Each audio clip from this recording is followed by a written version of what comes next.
Welcome to Detonation Point. I'm your host, Matt O'Neill. I was with the U.S. Secret Service for 25 years and retired as the Deputy Special Agent in charge of the Cyber Operations part of the Criminal Investigative Division. In Detonation Point, I'm going inside the fight against cybercrime, hearing directly from defenders in government, infrastructure, and enterprise who are racing to stay ahead, because cybercrime isn't slowing down, and neither can we. Welcome to Detonation Point, presented by Elastio. Welcome back, everybody, to Detonation Point, presented by Elastio. This week we have Mike Centrella joining us. I've known Mike for 26 or 27 years, and Mike and I's career, aside from him going much higher than me, kind of started out in the same way. We both started out young and hungry, and I was in New Haven, and Mike was in New York. So, Mike, thanks for joining us. Really appreciate your time. Matt, excited to be here. Thank you for having me. Yeah. Thanks, bud. So I came on at just turned 23. How old were you when you came on with the Secret Service? 22, right? I came on in May. My birthday's in September, so I was close to 23, but I was only 22. All right. So now that we're, at around 50, how crazy does that seem? Like when you look at kids don't age these us, days. man. Don't age us. We're only 48 and 49. Don't age us yet. I'm 50 now, unfortunately. But isn't it like to think about, like I have kids that are older than that. Looking back, if you could tell yourself one thing from retired Assistant Director Mike Centrella to GS7 or GS5 Mike Centrella, what would you tell him? Wow. Enjoy every minute. When I was 22, I was trying to prove myself as a young kid, trying to prove myself that I belong there, trying to prove myself to the world, trying to be a man, growing up still. I was a father. I was recently married, trying to go through all that transition at a young age, and then moving to New York City, moving up to New York from Philly. It wasn't that far, but still, it was a transition. And I just think, looking back at it, I was so much in the grind, and then 9/11 happens, and then we lose everything, and we have to rebuild. 9/11 was a horrible moment in New York City, but that closest that we formed as an office, as a district, as you know, it fully formed amazing bonds. And I felt like that whole group, which we all still communicate today, pulled us through that and helped me mature, not only as an agent, but as a man, as a person, and helped me get through a lot of that and made me out to be who I ended up becoming. And that whole group, the others and that we all know and still speak to, brought us through that. And even to this day, we still talk to and communicate. They were the first phone calls I made when I was in my last role as the assistant director on advice. So what I would say, to go back to your original question, is I wish I would have enjoyed more, looked at it more, and realized how special it really was. But we were in the grind, and it was hard to do that. How much was your career affected by starting young and feeling you had to prove yourself throughout the entire?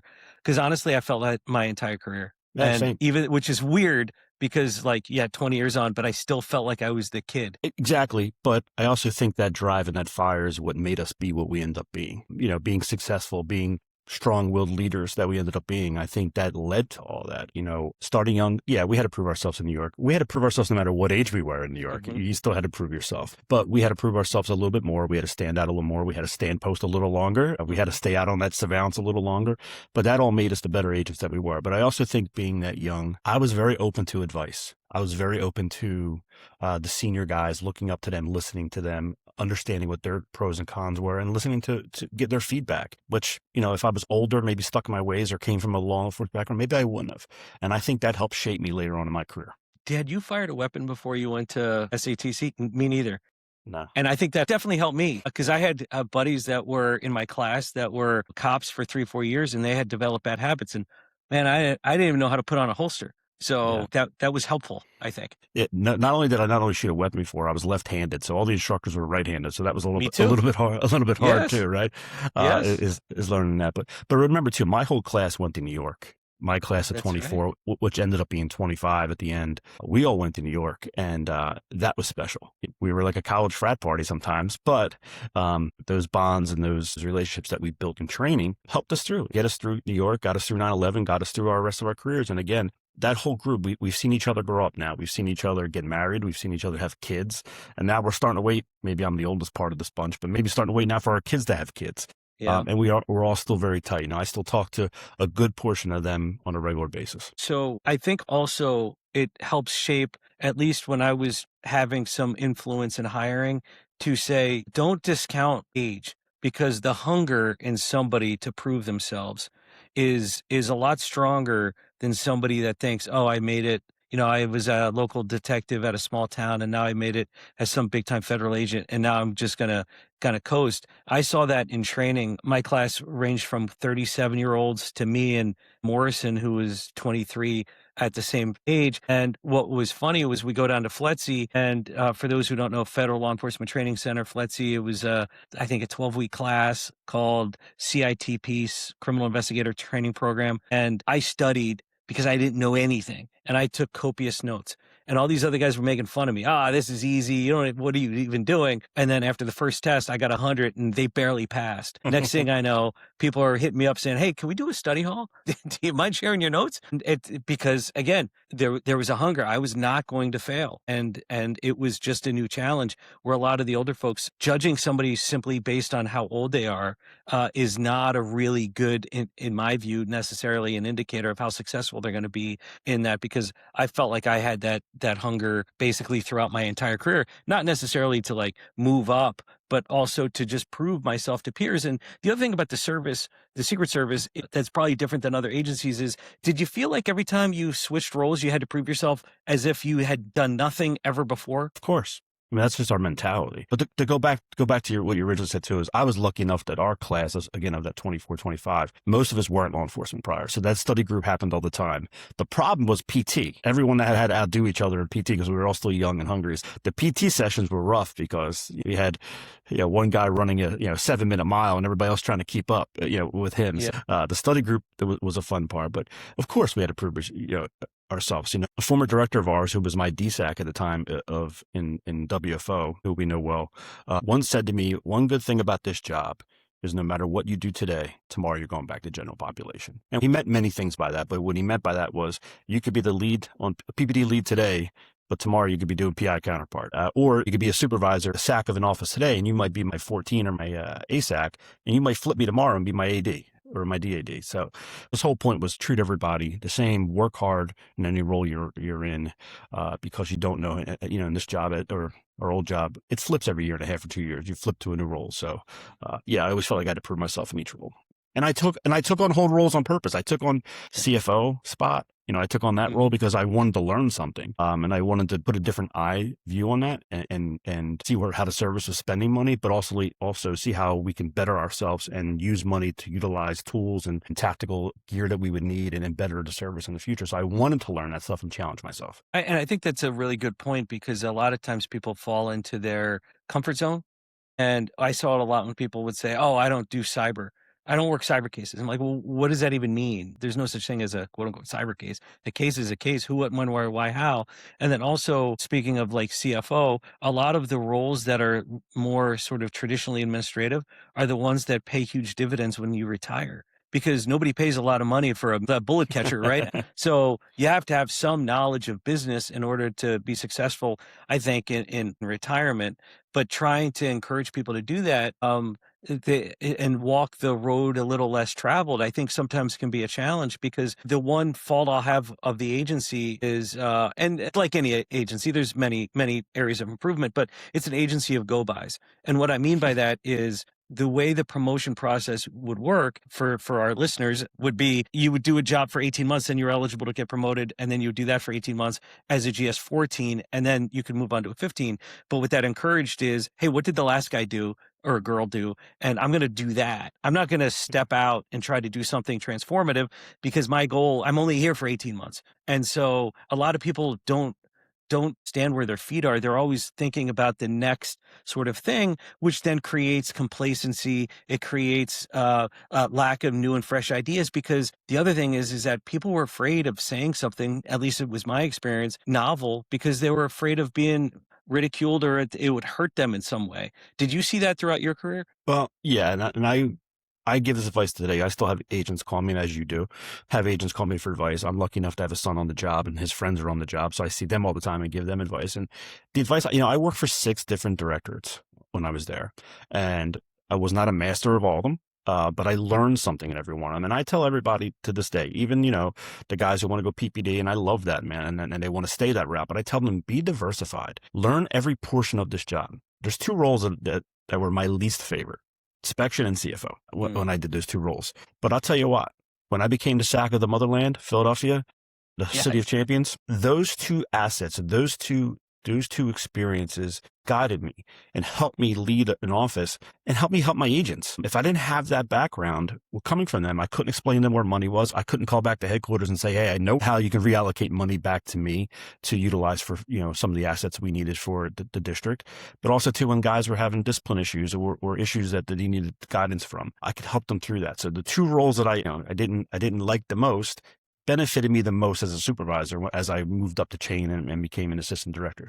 I tell guys all the time, diversify yourself. I know you love a certain role. I know you want to be in that role for your whole career, but if you want to get, everybody has a finish point where they want to be. If you want to be a leader, whether it's a first line supervisor or an executive senior level supervisor, diversify yourself, because it only makes you better as an agent, but also makes your subordinates and the agents under you better for what you could teach them. Yes, without a doubt, really good advice. I think not only for that job or for any job is you make yourself. I always tell guys, be invaluable. Make it hurt if you left, not because you're kind of siloing off other people, but because you know it so well and you have that institutional knowledge, and also you're training people to be better along the way.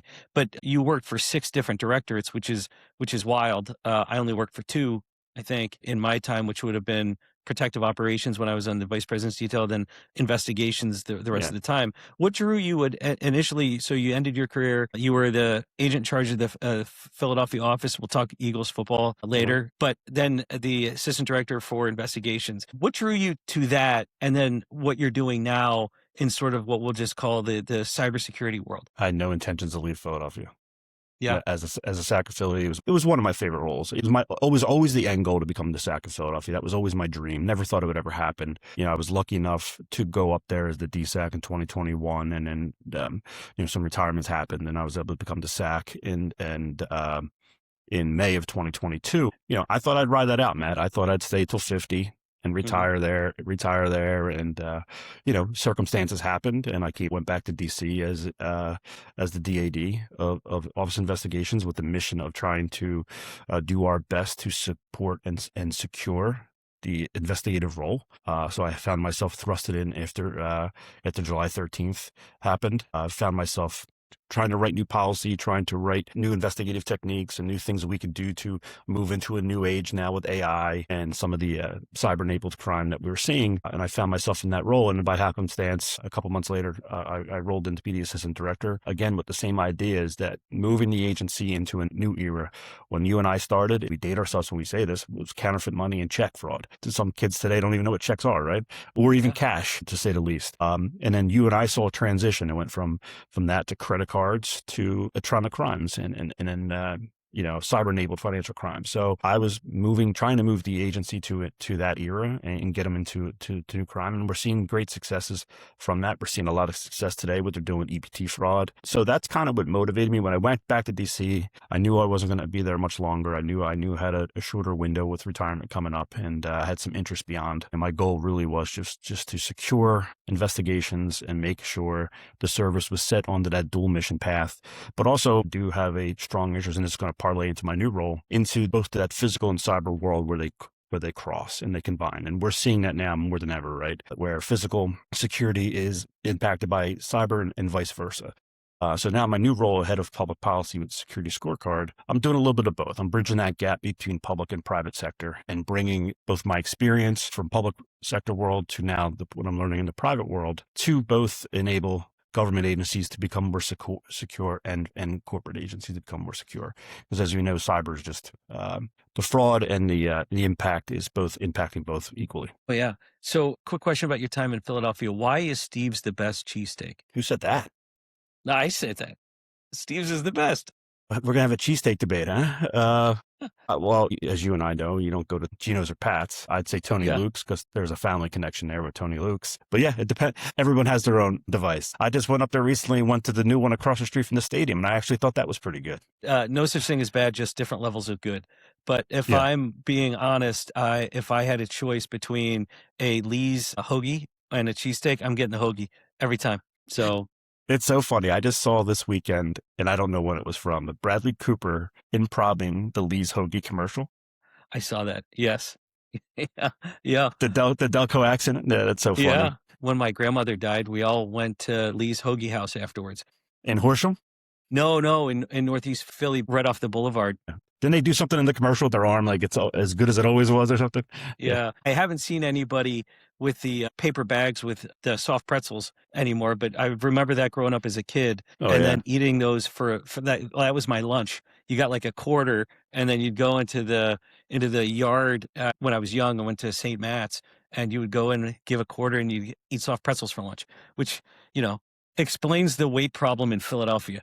As you say that, I remember my family, my mom and dad moved out to Delaware County after they got married, but they're all from South Philly area. And my whole family's in the South Philly area still to this day. And I can remember driving down, being at the corner of Bartram and Hook Road, and the guy selling out of the shopping cart the pretzels and the flowers and maybe even hot dogs at this day. And I can remember my mother being, "Don't put the window down," to this day. To this day. But now there's a Wawa there, so you just pull into the parking lot of Wawa and get one in Wawa. So I would still buy a bag from a guy if I saw one, if he's selling soft pretzels. Anyway, so fast forward, you're at Security Scorecard now. How would you rate this country's like current posture to defend against a coordinated attack from a nation state? I don't want to put a number on it or a prediction on it, but I will It's a say, scorecard. yeah, well, yeah, true. That's not how it works. You give like a B minus. We're probably between a C and a D. My focus now, I moved away from, the financial focus. What I was with the Secret Service, looking at financial rails and the targeted international crime that we were seeing on the financial side. Now I'm more focused on critical infrastructure and supply chain and where the financials fall into that. But, we're looking into all 16 different critical infrastructure entities and the vulnerabilities that we have there as a country. And I've been very, very lucky in the last, I've been here now 6-7 months, actually 6 months today. Oh, nice. And have had close relationships with many states and agencies to talk about their vulnerabilities. And now even on a national side, with the National Cyber Director and National Security Council, I hosted a roundtable on Friday with the National Cyber Director, Sean Cranecross, on this exact topic and trying to see where the administration is when it comes to attacks on our critical infrastructure for all cyber-enabled type crimes and seeing where we're moving to as a country. So we're still very vulnerable, as we see through the news every day with all the different typhoons and how nation states have been infiltrated into our critical infrastructure, but we don't know what they know. I understand that we're also doing countermeasures and counter techniques, but we are still very vulnerable, and I see that every day when I go out and talk to states. But I am also encouraged, I should say, by the willingness of states. I'm meeting next week or two with lieutenant governors in different various states to talk about this. But there's a lot of open and willingness to listen to private sector, come in and listen to some of the platforms and software that we have to help protect states. Do you find that when it comes to information sharing, that it is much more positive on that side of the house, meaning protecting cyber infrastructure, than it is in other areas, such as sharing information as it relates to fraud selectors and things like that? It seems like from where I sit, there at least seems to be a much more willing, whether it's through ISACs or whatnot, a much more willingness to share that information because it's not a competitive advantage to have information that could protect, if you're electric company X and not tell the others. Is that a fair assessment? I think it's fair. I think what you're seeing is that both private and public sector agencies are aware of the cascading effects of an impact of an attack on their critical infrastructure. For your example, an energy company's hit, the cascading effect that's going to have on everything from airlines to healthcare to, whatever it is down the pike that they're impacting. So, I see that's probably why there's a more advantage to communicate and share information. So, I always say, in the law enforcement perspective side, when we'd walk in and try to ask for information, and I tried to bridge this gap a little bit towards the end of my career, both in Philadelphia and then in my headquarters role, is I always felt like there was that barrier when we walked in as law enforcement is for information, that companies wouldn't want to share information with us. Banks, as you know, especially in the beginning of our career, would have a hard time sharing information with us, and then trying to bridge that gap. And some of the discussions I have now from a private sector point of view is, hey, have that communication with law enforcement. Law enforcement has great intelligence, and then vice versa. Law enforcement, listen to private sector, because I'm very impressed over the last 6 months since I've been in private sectors, the amount of intelligence that private sector companies now are able to gather and collect to provide information. And I'm encouraged by the administration's willingness now to listen. And that's another good point that came out of our fireside chat on Friday with the director was, hey, this administration is very willing to listen to private sector and some of the information that they have to mitigate these threats.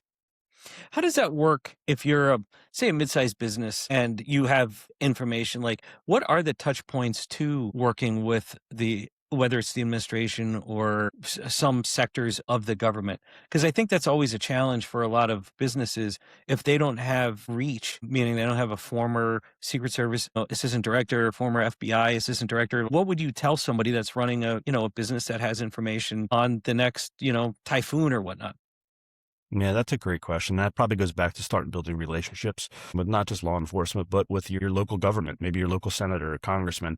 Build that relationship there. One thing, ability is a lot. We had credibility when we walked in a room as a Secret Service agent. We had credibility when we went and did an advance because the law enforcement agencies, everybody wanted to make a great event or a great visit for the president or the vice president when they came to town. So that credibility also transitions over to private sector. Private sector needs to develop that credibility with their local agencies, with their local governments to establish that. And I feel that's one thing we're doing here at Security Scorecard is building those relationships and building that credibility to show that our intelligence that we're gathering and the information we have is real and why it's impactful.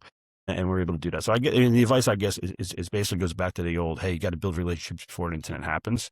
And that's probably the best advice I can give. Yeah, and some of that could be just joining a cyber fraud task force for the Secret Service or InfraGard for the FBI and not waiting until something bad happens and go, oh my God, I just stumbled upon this. What do I do next? It's probably too late at that point, right? Yeah. Especially if it could be damaging to your own organization. Do you get frustrated that some of the blocking and tackling that needs to get done is things that we've been talking about for years, and it still hasn't gotten to the point where there's still so many people that treat security, specifically cybersecurity, as a tax and not as a existential threat to their organization? Yeah, it's very, very frustrating. I recently read a book that was probably written in 2015, 2016 timeframe about cybersecurity, cyber warfare. It's called The Fifth Domain. And the issues that they were talking about then that were hot topics, they're the same issues today, whether it's information sharing, whether it's understanding nation state attacks, whether it was understanding a nation state's visibility into our critical infrastructure, but mainly around information sharing and intelligence gathering. It's very frustrating. Again, Security Scorecard, we had our recent client conference, and I hosted a town hall with former congressman, former Secretary of the Navy, former White House Deputy National Security Director, and a former deputy of CISA. And we talked about this. We talked about 2015, we were having the same conversations. That's why CISA 2015 was created. Cyber Information Sharing Act stands for CISA. I know it's confusing, but we're still having the same conversations today. And that now it's 10 years later, almost 11 years later, the act is almost going to expire. We're trying to re-up it, trying to change it.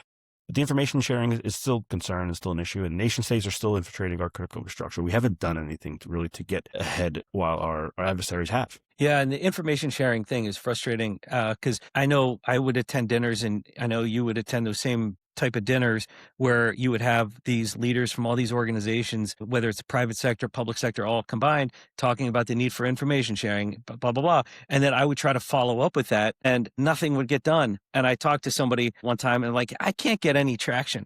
And he just said, man, that's all pillow talk, baby. That's just pillow talk. They don't mean it. And I was like, oh, son of a bitch. Everybody's the king of their own domain, right? Yeah. It's like you do find a few people, and it goes back to whether it's trust or whether it's just a convenient thing to say, oh, more public-private partnerships, more information sharing. Yet I kind of agree with you. I feel like we've been having this conversation for a decade. And when you look at least in financially motivated fraud, the losses from 2017, business email compromise was number one. Now it's number two, only because of pig butchering. It's like we haven't figured that out, and don't seem to be making a lot of progress. I can't speak to the national security kind of APT actors kind of thing, but only we're really still failing when it comes to the financially motivated transnational organized criminal groups. If you're running a small or mid-sized company, which one are you more worried about? Are you worried about the TOC actors that are financially motivated, or are you worried about nation state actors? I guess it would depend on the domain I'm in, what I'm supporting. But, we had this discussion recently is as a small business owner, am I even thinking about the fact that I'm trying to defend against nation states? But yeah, I have to be. I have to be, right? Because I could be, again, in the world I'm in now, I could be a down the line vendor for a company that I don't even know I'm down the line as in a vendor to, and they don't even know I'm down the line, but that vendor might have a critical infrastructure or a national security element to it that if I get breached, they're going to get breached, or there's a pathway into their systems. So again, it's unfair for a lot of these small to medium-sized companies to have to defend against nation states, but that's the reality to it is today. But again, they're also defending against financially motivated actors because they are softer targets and they are easier to enable. So now they have to come into an investment into looking into the fact that they're protecting against both. And again, is it even fair? And that's a conversation we have with the director on Friday, is that this is exactly what, a mom and pop local plumber store is worried about, that they might end up being the breach in the Home Depot that causes one of the largest breaches in the United States, that they're not even thinking about that. I guess you have to really defend against both. And then to go back to what you said too about how it's pig butchering number one now, but it was Bazima compromises. But think about how many tools that have been developed in the last 5-10 years to defend against these type actions, but they're still there. And we're not getting anywhere. So that comes a whole nother question too. Yeah. And also, I always tell folks, like, a good defense against transnational organized criminal groups is also a good defense against nation state actors. Like if you're getting all of your basic fundamentals down, as long as you don't be the lowest hanging fruit, number one, and then also recognizing, to your point, like, where are you and why would you be vulnerable? And then you have these hybrid sort of things, like these North Korean cyber IT workers. So, like, where does that fit in? Is that a nation state? Yeah, but they're financially motivated. But how do you defend against that? Especially in this post-COVID world where in many instances people are hiring people literally sight unseen. Is that something that you are concerned about? Yeah, absolutely. Before I came on, the company had an issue where, again, hiring sight unseen, but nation states are hiring employees to join companies like ours, tech companies, to gain knowledge into critical infrastructure, but also gain knowledge into our tools and what our clients are doing. So yeah, that's obviously a concern for us, but also should be concern for most companies. Yeah, and I've talked to a couple of companies that inadvertently hired them, and one of them was like, they're actually pretty good.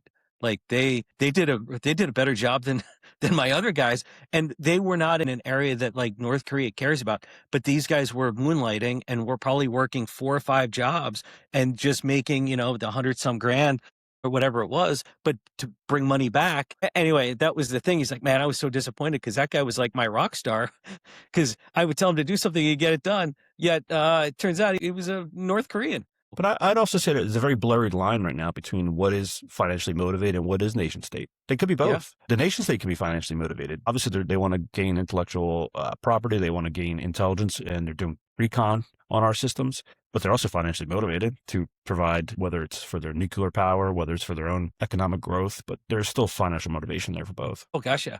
And most of the people that I speak with are small, mid-sized businesses across various industries. If you had to tell them 2 or 3 things, like these are must-haves, what would they be? And there's probably more than 2 or 3, but just, again, for that small business owner that has 15 employees, that is making, a few million gross a year, but really hasn't put much thought into his infrastructure or hers. Have a little bit of an idea of cybersecurity, whether it's multi-factor authentication or it's, if I give a quick story, is when I was in Philadelphia, I gave a speech one time and I was approached by a business owner afterwards, because I gave the whole speech about public-private partnerships and sharing information and having multi-factor authentication. And very quickly on the story is him and his wife owned a business. They were on vacation and they had multi-factor approval power for payments to be released. Someone cloned the CEO's voice off of a LinkedIn or a YouTube program, called the business office manager, called her authorizing a check to be released to somebody else. She calls the wife and says, hey, I need approval on this per the process, and your husband already called and gave me approval. And she's like, well, that's impossible because he's sitting in front of me right now having breakfast. We're on vacation. So it's a very short story there of how having that one little extra layer protected that business. So having that extra layer of security, having a little bit of cyber hygiene, knowing who your vendors are, your most critical vendors. And for a small, medium business, maybe it's only 10. Just kind of knowing who they are, having a relationship with them, understanding maybe some of their critical infrastructure needs and where they're vulnerable and how that vulnerability can hurt you. And then I think third would be, again, no matter how small a business you are, build that relationship with local law enforcement, whether it's like you said, through a task force or even just your local police department.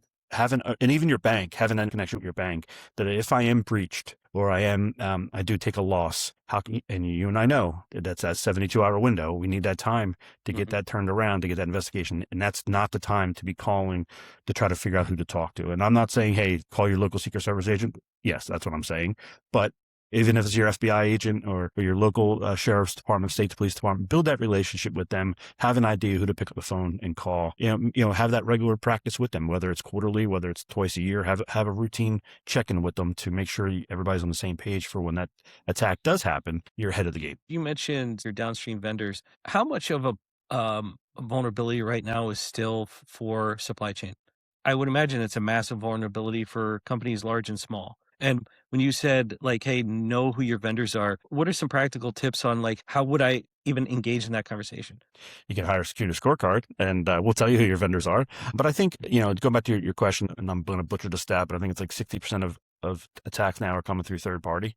So that's a huge number of just kind of knowing what your risks are. But when it comes to, a medium, small size business, maybe your vendors aren't that big. Maybe you only have 3 or 4 large ones. Fortune 500 companies, they may have tens of thousands of vendors that they don't even know about. But just knowing who you're critical for, whether it's payroll, whether it's your banking, whether it's your main supplier, if you're building widgets, your widget provider, just kind of knowing who they are and having a relationship with them, knowing if they're getting breached, have that relationship with them, have a contractual or procurement agreement in place that, hey, if you're breached, you need to let me know within a certain amount of time.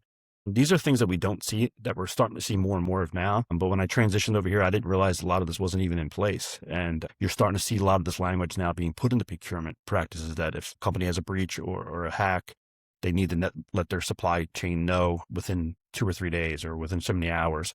And if they are breached, then there's other protocols that go in place with the contract. So it's some interesting creative stuff that's going on, but it's just really to support and protect each company along the line. Yeah. No, and that's really good advice, because I think, at least in the companies that I've engaged with, a lot of them don't know. And they also don't know, okay, so I'm a pretty large company in, say, the durable medical equipment world, and then I'm dealing with these companies.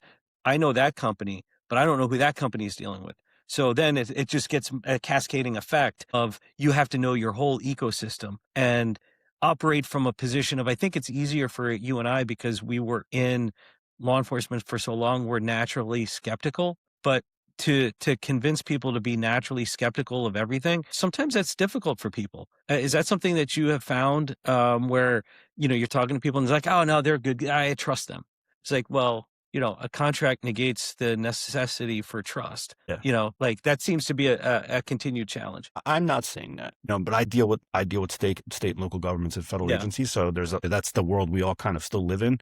And I also come in armed with examples of, hey, this is the breach that just happened in such state, or these are what's happened to a local transportation department. So we build we build that skepticism in right away. But I also let's use a real world example of Jaguar over the summer, or I think it was late summer, early fall. The cascading effect that had over in Europe, I think it was a parts supplier that was attacked, brought a multi-billion-dollar industry to a halt for about 6 weeks. But then look down the supply chain. It impacted all the way down to that small little business that had to go out of business because maybe they made a certain bolt or a certain wire for Jaguar, and that was the only customer they had, and it was now they're out of business. And just the cascading effect of not really knowing your vendors and having a pure vendor security that it could have massive effects. So I think we're seeing more and more awareness now, whether it's in public or private sector. I think industry is more concerned knowing that their vulnerabilities lie, again, to the cliche, where your weakest link is. One of the challenges, I think, in dealing with governments is how slow they are to adopt to new technologies, which is the exact opposite of bad guys, right? We know bad guys are agile and they are quick to adopt to new technology, and they're borderless. Like, they have all of these advantages. But the frustration that I have in government is budget. I mean, just to give an example, in 2017, when we started the Global Operations Center, we had a very small budget, and bad actors were at that time moving money through cryptocurrency at scale, and we couldn't afford to buy crypto tracing licenses.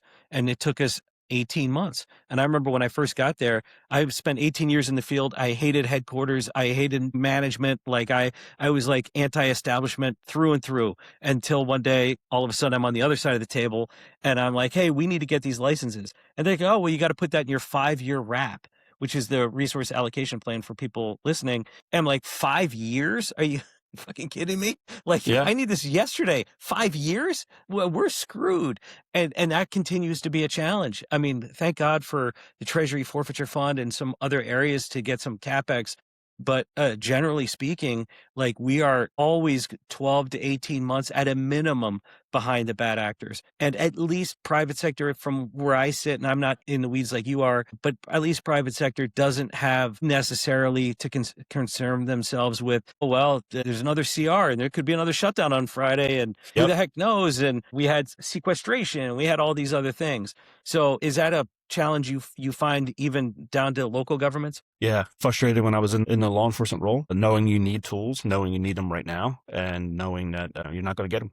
By the time you do procure them, the bad guys are onto something else. But I also, but I am encouraged. The state and local governments do have a little bit more flexibility to bring something on. They are very reactive to current events. They can be a little bit more flexible. They can get a little more creative when it comes to finding money for a tool that they feel can protect their constituents. It's still slow. Corporate America still moves, and I don't deal a lot with the corporate side, but I know corporate America could pivot pretty quickly and throw money at something that they feel they need, or purchase something that they might think they're going to need down the line and not necessarily need it right now.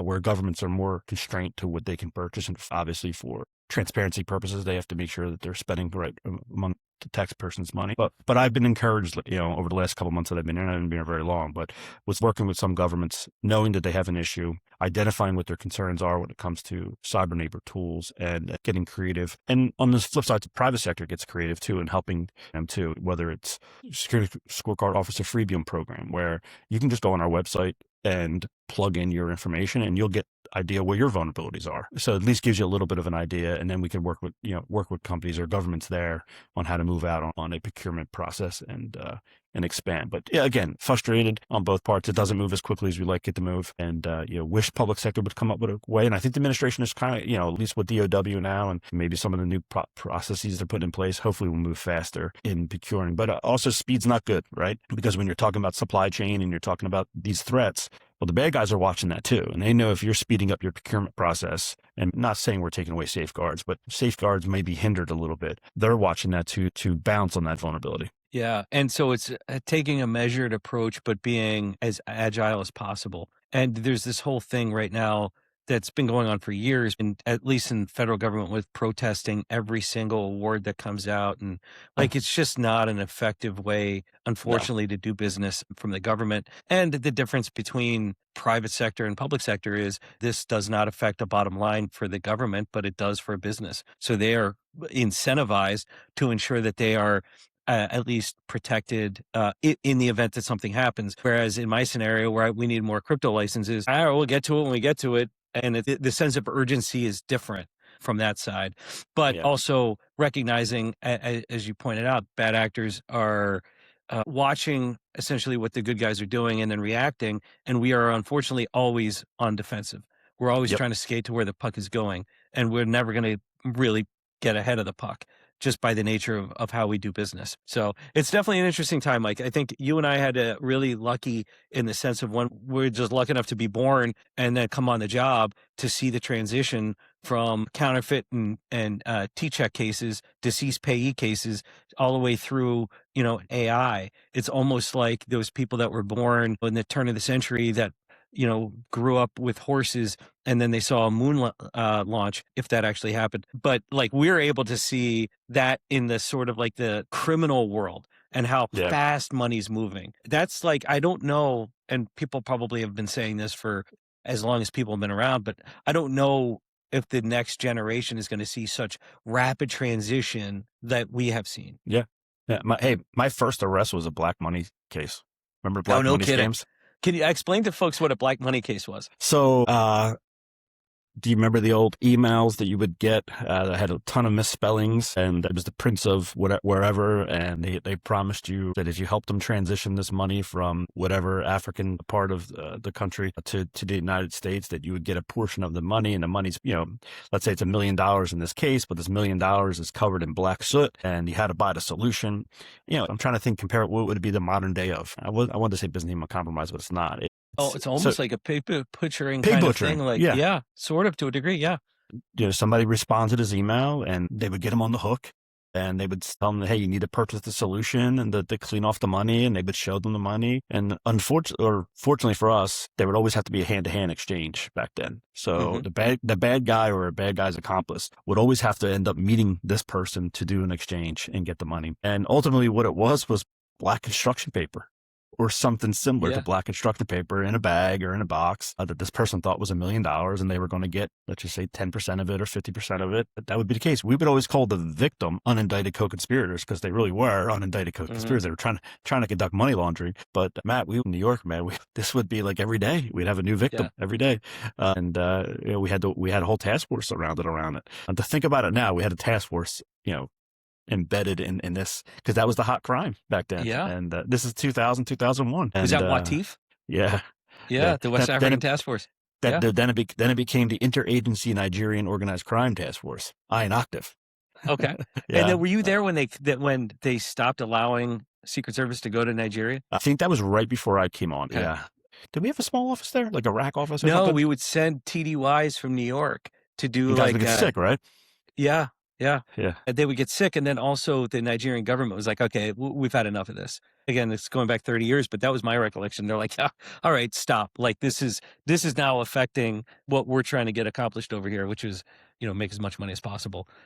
But I will say, take whatever crime it was, the task force model works. Yeah. And I learned so much, again, as a 22-year-old kid, not from my own peers. I learned from my peers, but I learned so much from working with the Bureau, working with NYPD, working with Postals, and I'm leaving some out, Social Security, whoever else we worked with. But some of my closest friends back then taught me how to be, real investigators were some of the Postal guys who taught me how to do real good investigations, because they did everything. Everything touched them out.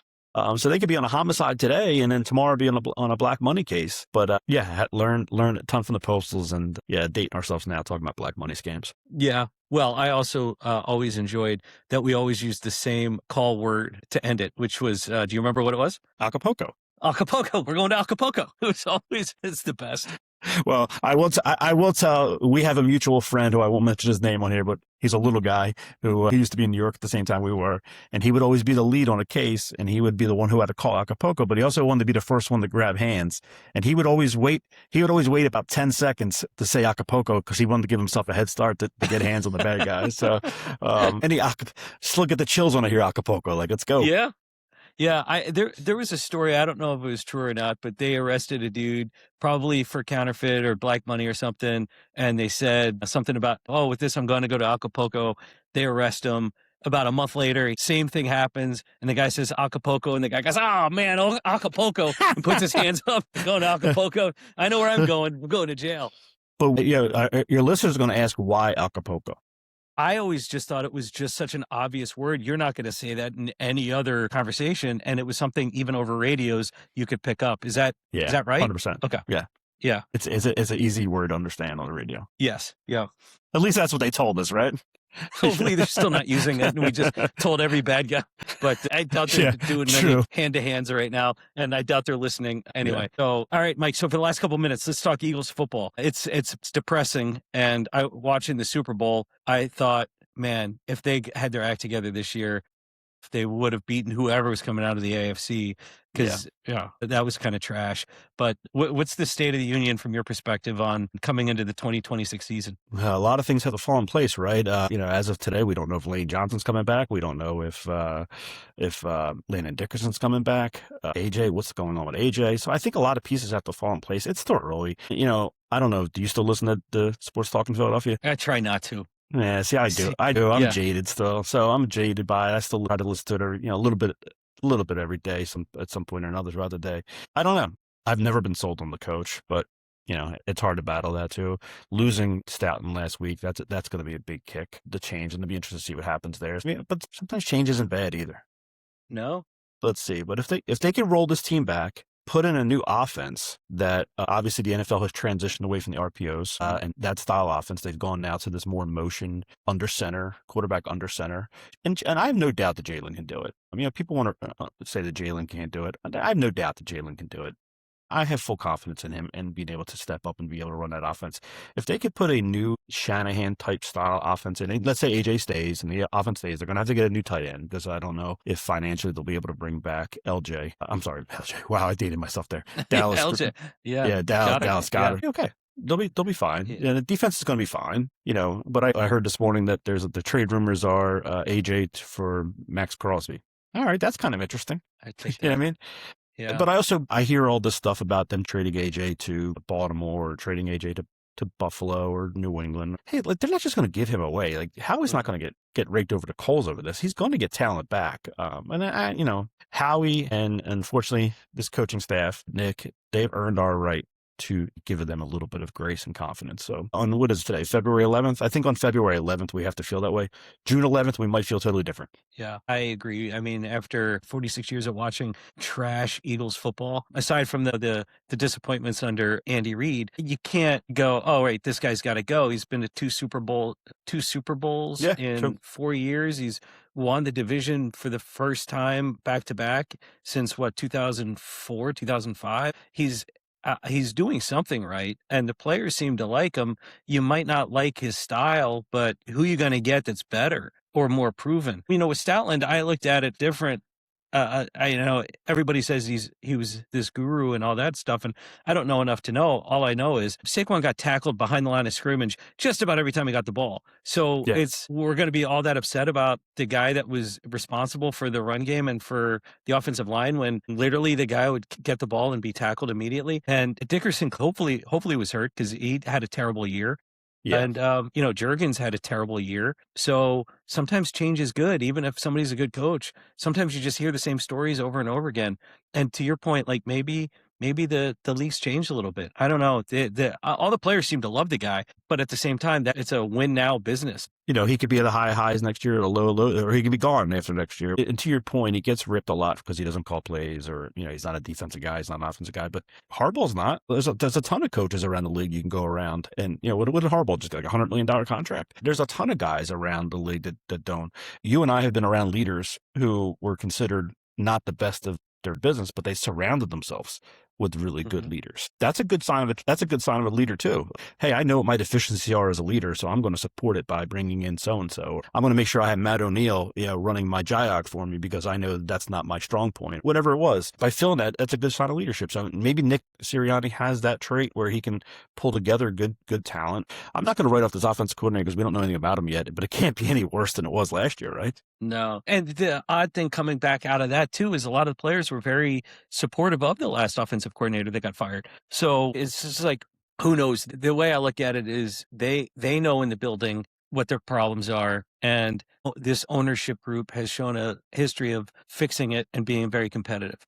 And there's probably not a team in the league that I can think of that I would replace with to show that consistency. People will say the Patriots and stuff like that, but the best quarterback ever. And so, I mean, I'll grant you that. But aside from that, you don't see the Eagles having multiple down year 4-win seasons. Not under this ownership. Yeah. Jeffrey Lurie, say what you want about him. I think he's been a great owner. I think the record speaks for itself. But they're. I think I said it before. We owe them the benefit of the doubt to feel they're going to turn this around, and there could be positives. Again, AJ comes back motivated. Who knows? But if AJ goes, what are they going to get in return? I don't know how much. The cap, that's kind of gets confusing. If the June 1st trade, are they really going to have that much with a $70 million cap hit? What really is the cap hit going to be? But what are they going to do? Who are they going to replace him with? And to your other point is, the players, I think they liked Petula as a man and as a guy. Maybe they didn't like his coaching style, and maybe that's why they didn't come out and rip him. But if they didn't think it was him, then is it Jalen? If it's not him, it's them. If it is Jalen, then we have a world of problems now. Now you have quarterback issue. Yeah. All right, last 2 minutes. Phillies pitchers and catchers report this week. Are we optimistic? Are they making the playoffs? What do you think? Yeah, they'll make the playoffs, but I'm not excited. No, me neither. That's their own fault. They did that Yeah. to us by not having a big running it back again this year. They could have upgraded. Yeah, I like Bader. I wish they would have brought Bader back just because I thought he I did brought too. energy into the Yeah. team. Is Bowman going to be here come All-Star break? What's going to happen with Castellanos in the outfield? Are they going to get rid of him? They still have a lot of question marks. Is Harper going to come back pissed off? Because Right. it's coming to comments made. Hey, pissed off Harper's great, right? Yeah. But is Wheeler going to come back in May? Is he really going to come back in May? How is he going to be? They have a lot of question marks, but they'll be fine. They'll be streaky like they were last year and the year before. They'll have their 6-7 game winning streaks, and then they'll lose 3 or 4. What did they have last year? Was it 92 wins last year? Something like that. Yeah. It's just nobody's going to compete with the Dodgers. That's the problem. And that's baseball did this themselves. Yes. Yeah, they sure did. Division's going to get better. I think so. The Braves will be better. The Mets are better. The Nationals, the Nationals can always steal a game or two from you, but we got to get out of this, the rut right now, because I don't want to say football ended badly. I think we all kind of knew around Thanksgiving time how football was going to end this year for us. I think so too. I used to be a diehard Flyers fan. I can't even watch them anymore. I haven't seen a game this year. A funny story about the Flyers was now your listeners don't want us here to do 4 for 4, but I used to have season package plan for the Flyers up until 2021. When I went to Philly, I got rid of them because I was so mad at them that there's other things involved too. My son got older and he wasn't going to be able to come with me as much anymore. But the Flyers, I don't even turn on anymore. I used to be a diehard Flyers fan. I would watch every minute, every period. I can't even turn them on. No, I still check box scores the next morning. I'll check them for the Sixers and for the Flyers, but I'm not watching the game. When I was a kid, the Sixers were my favorite sports team. By far, and that was because of Dr. J and that era. So I still have like a fondness and all. I want them to be good. It's just they haven't been to the finals in 25 years, and it was the Kawhi Leonard shot with the Raptors that sort of ended that hope. But they seem to have a little signs of life. He's one ankle twist away from being done. And yes, my favorite Sixer back in the day. You remember this name? Percy Hawkins. Sure. Yeah, he was a shooting guard, was he not? Yeah. Number 33. I wore 33. I wore 33 my whole basketball career. Percy Hawkins, because of Percy Hawkins, yeah. So he played probably like, I'm guessing, and this I could be way off in this, but he was more in like the Charles Barkley era, and he bridged the gap between like Mo Cheeks and then playing in probably. I'm going to look it up right now. Maybe like 91 to like. You think it was that late? It was the 90s? Man, I'm. Maybe not. Yeah, maybe. I was going to say like late 80s, early 90s. So I'm doing a Hersey Hawkins check right now, and somewhere Hersey Hawkins is waking up going, somebody's thinking about me. Somebody just Googled me. So 88 to 93 is when he was with the Sixers. Yeah. Okay. It's my grade school days. Yeah. Yeah. I love that team. The 83 team beating the Lakers or, beating the Celtics. And anyway, well, Mike, man, I really appreciate your time. Thank you for joining us. It's always a pleasure. It's a honor to know you after all these years, and we'll be friends for life. Same here, Matt. Let's keep in touch. Do it again. Absolutely. Thanks. And thank you, Thanks, listeners, for listening to Detonation Point presented by Elastio. We'll see you next week. Thank you.